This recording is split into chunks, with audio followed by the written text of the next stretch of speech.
Hi, magandang buhay, and for today's video, papasok tayo sa bonggang toilet and bath kung saan merong frameless glass shower. At ayan, may pa-demo tayo kung anong ginagaang ritual sa umaga. And on this part, meron tayong vanity counter pero tinatawag natin itong lababo. Ayan, dalawa yung kanyang lavatory para hindi magagawan sa pagtutoothbrush. And papasok tayo sa bonggang-bonggang walk-in closet kung saan dito mo pwedeng ilagay ang marami mong sapatos. Ayan, buksan natin pang OOTD. Yan, hindi maganda mayang sa dami ng binubuksang cabinet. And ayan pa.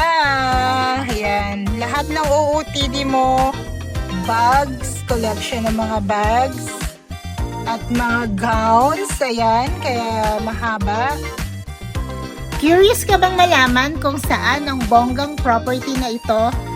Please comment I like now. Again, this is Broker Riza na nagsasabing madali lang magkabahay